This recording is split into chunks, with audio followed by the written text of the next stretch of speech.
लोगों ने 74,000 करोड़ रुपए से ज़्यादा पैसे इन्वेस्टमेंट किए हैं।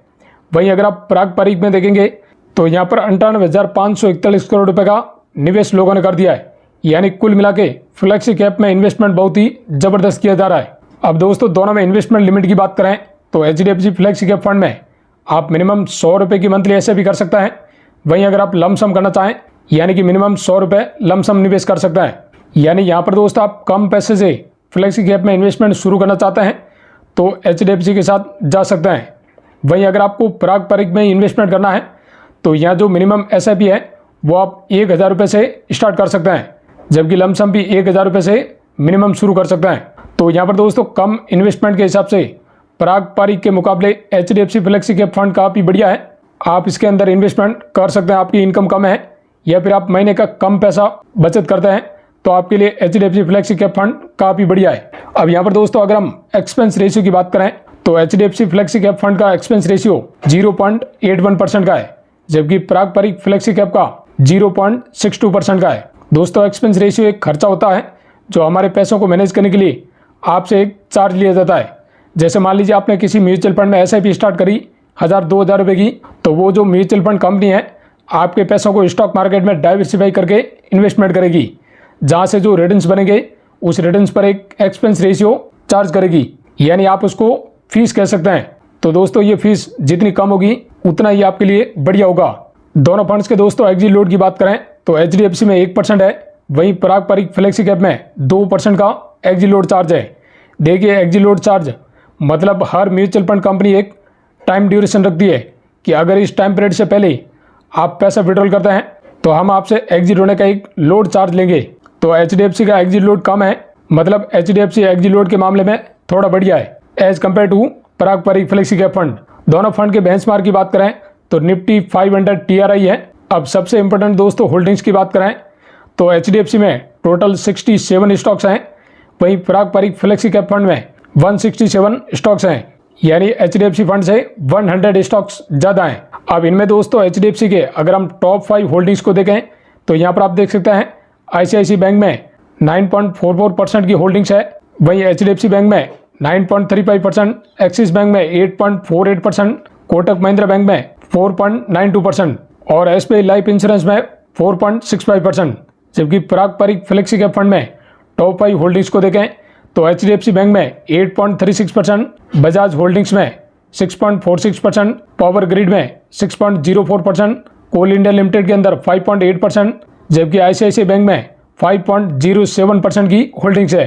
तो दोनों की होल्डिंग्स लगभग सेम ही है। नंबर ऑफ स्टॉक्स की बात करें तो दोनों फंड में 13 है, यानी आपका पैसा टोटल 13 सेक्टर में डाइवर्सिफाई होता है। टॉप 3 सेक्टर की बात करें तो यहाँ पर आप देख सकते हैं HDFC फ्लैक्सी कैप में फाइनेंशियल सेक्टर, कंज्यूमर स्टेपल्स और हेल्थ केयर सेक्टर में पैसा जाता है। वहीं पारंपरिक फ्लैक्सी कैप के जो सेक्टर हैं उसमें फाइनेंशियल सेक्टर है, इसके अलावा कॉर्पोरेट और कंज्यूमर स्टेपल्स के अंदर इन्वेस्टमेंट होता है। अब यहाँ पर दोस्तों इक्विटी एलोकेशन की बात करें तो HDFC का 89.44% पैसा इक्विटी में है, जबकि पारंपरिक फ्लैक्सी कैप का 73.68% है जो इक्विटी के अंदर लगाया जाता है और बाकी दोस्तों डेट और कैश में रखा गया है। चलिए अब यहाँ पर दोस्तों हम रिटर्न्स देख लेते हैं। सबसे पहले HDFC फ्लैक्सी कैप फंड की बात करें तो इस फंड ने लास्ट 1 मंथ के अंदर 5.19% का रिटर्न दिया है, वहीं पारंपरिक ने सेम रिटर्न दिया है 5.92%। लास्ट 3 मंथ के रिटर्न की बात करें तो HDFC फ्लैक्सी कैप ने लास्ट 3 महीने में 10.5% का रिटर्न दिया है, जबकि पारंपरिक ने थोड़ा सा कम यानी कि 5.22% दिया है, आधा रिटर्न दिया है। लास्ट 6 मंथ की बात करें तो HDFC ने 6.56% का रिटर्न दिया है, जबकि पारंपरिक ने यहाँ पर 5.31% का रिटर्न दिया है। पिछले 1 साल की बात करें तो HDFC ने 17.76% का रिटर्न दिया है, जबकि पारंपरिक ने 16.01% का रिटर्न दिया है। यानी दोस्तों यहाँ पर अगर हम ओवरऑल देखें लास्ट 1 साल के अंदर तो HDFC दोस्तों काफ़ी ज़बरदस्त रिटर्न प्रोवाइड कर रहा है। अब यहाँ पर लास्ट 3 ईयर की बात करें तो आप देख सकते हैं दोस्तों लास्ट 3 ईयर में HDFC ने 28.13% का रिटर्न दिया है, जबकि पारंपरिक फ्लैक्सी कैप ने 23.76% का रिटर्न दिया है। तो इसमें भी यहाँ पर HDFC आगे है। वहीं लास्ट 5 ईयर का रिटर्न देखें तो HDFC फ्लैक्सी कैप ने 33.26% का शानदार रिटर्न प्रोवाइड किया है, वहीं यहाँ पर पारंपरिक ने 29.42% का रिटर्न दिया है। तो कहने का मतलब दोस्तों लास्ट 5 ईयर में HDFC फ्लैक्सी कैप फंड ने पारंपरिक से जो ज़्यादा रिटर्न दिया है, जबकि अब यहाँ पर दोस्तों एक मैजिक आता है। अगर हम सिंस इंसेप्शन यानी कि लॉन्च डेट से लेकर दोनों फंड के एवरेज रिटर्न देखें तो आप देख सकते हैं दोस्तों यहाँ पर 2012-13 से लेकर HDFC फ्लेक्सी कैप फंड ने अब तक 17.3% का रिटर्न दिया है, जबकि पारंपरिक फ्लेक्सी कैप फंड ने 2013 से लेकर अब तक एवरेज यहाँ पर 20.17% का रिटर्न दिया है। तो अब यहाँ पर दोस्तों लॉन्ग टर्म में पारंपरिक फ्लेक्सी कैप फंड ने करीब 2.5 से लेकर 3% का ज़्यादा रिटर्न दिया है as compare to HDFC flexi cap fund. तो ये हो गए दोस्तों यहाँ पर रिटर्न्स। अब एलोकेशन वाइज बात करें तो HDFC फ्लेक्सी कैप फंड का पैसा आप देख सकते हैं यहाँ पर डाइवर्सिफाई किया गया है। लार्ज कैप के अंदर 73% के करीब इन्वेस्टमेंट है, स्मॉल कैप में 9.5% के करीब और मिड कैप के अंदर 4% पैसा रखा गया है। पारंपरिक की बात करें तो लार्ज कैप में करीब 61%, स्मॉल कैप में 2.6%, जबकि मिड कैप में 2.1%। यानी यहाँ पर इक्विटी में HDFC फंड ने काफ़ी ज़बरदस्त पैसा लगाया है 74% के करीब, जबकि पारंपरिक ने यहाँ पर 60% ही पैसा इन्वेस्टमेंट किया है इक्विटी के अंदर। बाकी पैसा इसने दोस्तों यहाँ पर डेट और कैश के अंदर रिजर्व रखा है। तो HDFC यहाँ पर दोस्तों ज़्यादा रिटर्न्स बना रहा है, लेकिन लॉन्ग टर्म में है जो पारंपरिक काफ़ी बढ़िया है। तो कहने का मतलब जिस फंड का ज़्यादा पैसा इक्विटी में इन्वेस्टमेंट होता है वह रिटर्न्स ज़्यादा बन सकते हैं, बट रिस्क उतना ही है जो ज़्यादा होता है। जबकि रिटर्न्स थोड़े से कम यानी स्टेबल मिले तो कम इक्विटी वाले फंड में इन्वेस्टमेंट कर सकते हैं।